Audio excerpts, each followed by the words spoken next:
What's up, everybody? So,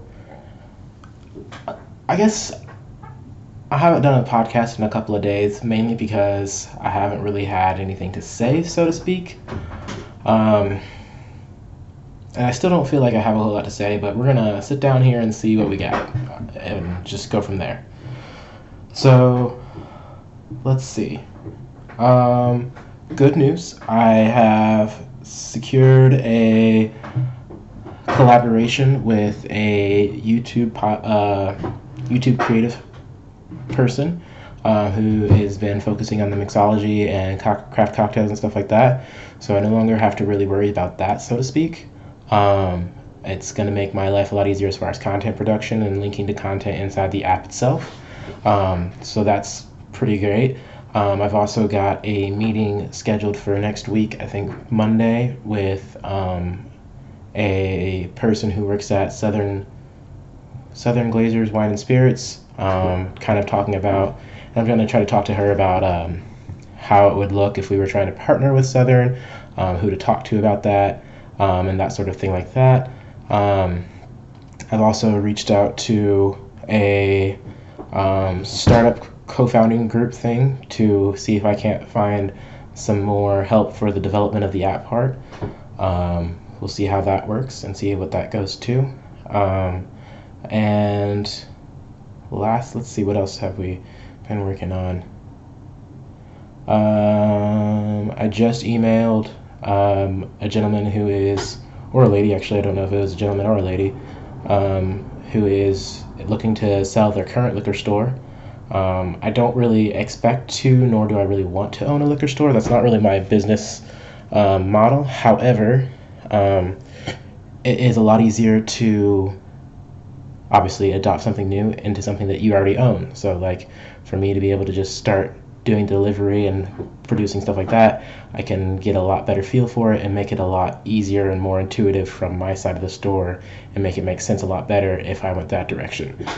So if he's interested in working together, hopefully, I'm really hoping that I can work with him, take over the store for him. So it won't necessarily be a sale, so to speak, but he'll no longer have to work inside the store itself. I'm hoping that that'll maybe work out. I don't know. It kind of really depends on what he's looking for. If he's just looking for time and trying to retire, then that might be a different story. If he's looking for actual cash value and stuff like that, then that might not really work out as well. So we'll just have to see how that works. So I'm not sure what to expect with that, but I figured it doesn't hurt to ask, and that's kind of my intention here. Yeah, I don't have a whole lot to, I guess, talk about. I guess over the last week or so, I felt a little bit, I don't want to say necessarily discouraged, because that's not really, yeah, maybe not discouraged. Discouraged isn't the right word. Morose, maybe. Not necessarily downtrodden. I don't know. Basically, I just haven't been feeling as upbeat and normal and all about the business as I normally have been. And that isn't necessarily because any particular reason. It just, I haven't seen a lot of progress with the company as a whole. I'm having a lot of trouble with being patient for the app to be done, as well as I know that Ryan is definitely feeling the pressure and the strain, as well as the just overall workload and everything like that. He is burned out and is taking on a lot of work for it, and he hasn't seen any of the reward yet, and so I'm sure that it's been hard on him. And knowing that he is, essentially following me and taking my lead and stuff like that, it makes it a hard decision, and it makes it a tough place to be when you know that you're somebody that has put a lot of faith in you and put a lot of stock in what you said, and they're just not seeing a reward or a return on it. It makes it hard to kind of stomach that and understand that, yeah, I mean, this is there was never a guarantee so far, and we're not even started really. Like, we haven't started at all, but it's just getting to a point where we can get started is a lot, and it's a lot of work, and it's hard. And I feel like I didn't properly prepare him for how hard it is and how much work it's going to be and how much time it might take. I mean, I don't really know how to more explain that, I guess, aside from just I feel kind of shitty because obviously I don't want him to feel like he got gypped. I don't want him to feel like he put a whole lot of work into something that just failed. Um, and I don't want him to feel like he is getting a short end of the stick at all or anything like that. That's just never how I wanted to do business. It's never how I wanted to um, operate in my personal life at all. It's just kind of a rough patch, I guess, for sure. So that kind of sucks. And then because of all that, it's kind of been a lot of that has to do with the fact that I don't have any money to pay him. I just don't. We don't have money yet, and I am. I had been thinking about potentially taking on more responsibility at my day job, and seeing if I can't step into a higher paid position there, which would cost me to have even less free time than I already do. And I have been trying to decide how best to weigh the choices there, in the sense that I could step into this position and it would give me a lot more money to put towards the company, but it would also take a lot more attention away from the company, of my personal attention from the company, and it would also take a lot more time away from the company as well. I wouldn't be as flexible as I am right now and able to setting up meetings and that sort of thing. And although the company is starving for money, I think that there's nobody else to work on the company right now. And so even if I traded the time that I spend to kind of foster the relationships that I'm trying to foster, and putting the time that I've been spending to kind of understand and how to build the business and applying to the things that I need to apply to, I don't think if I just took extra money, or at least not in the amount that would be available to me at the new position at the job, I don't think that would I don't think the trade-off would be there. I think that would be a step in the wrong direction. And I'd also feel like if I took that position that I would be almost giving up. And it's not like, going into it, I know that I feel like I wouldn't be giving up, but I do enjoy my day job. I enjoy that work and stuff like that, so I know that it would be a lot easier for me to say, hey, this isn't that bad, I'm making pretty good money, I don't really need to, move into the direction that I'm trying to go with my company. And I don't want to do that. I don't want to give that option a thought or anything like that, because I think that there would always be a thought of what if I didn't, move positions, what if I just doubled down on the company and that sort of thing like that. So I've been thinking about that a lot over the last couple of days, and weird enough, like last night I had a dream where, and now that I'm thinking back to it, I don't remember all the details really well, but I remember waking up this morning thinking, man, that was a really weird dream, and honestly kind of really helped clarify my vision of just, I need to be patient and stick the path that I'm currently on, and just keep moving. I mean, there's no other story about it. Like, I mean, it's not this company, this concept and stuff like that isn't just something that has to happen immediately. That's not how business, at least I don't think that that's how business works. There's time processes, there's patience, and there's required things to build it. and I just need to make sure that during that time period I'm preparing as best as I can to move in a direction and strike quickly when I have the opportunity available to me.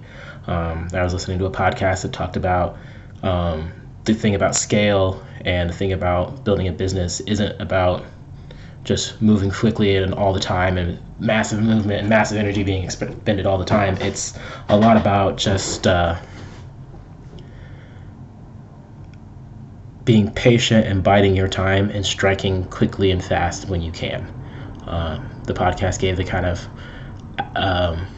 allegory of a herring or a crane sitting in the water, and it looks like it's not doing a whole lot, and it looks like it's just chilling there. It looks like it's lazy, but as soon as a fish swims in front of it, it explodes into energy and explodes into action and catches a fish.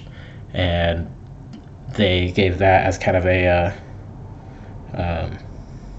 metaphor for business, in which you're going to be the crane. You need to sit there and bide your time and not necessarily just spend a bunch of energy in useless directions, because if the crane was sitting there splashing around, no fish would be coming near it. So it was biding its time, building its energy, sitting there waiting, and then exploding forward. And that's kind of what I'm trying to harness and understand myself, of just, I really need to prepare as best I can, make sure that I am hitting every single base that I can, and just be ready to move as soon as I can, and be ready to move as soon as it's able to. So that's kind of where I am right now. I also submitted an application for a review at the ATC for hopefully operating the business in a way that would make my life so much easier, or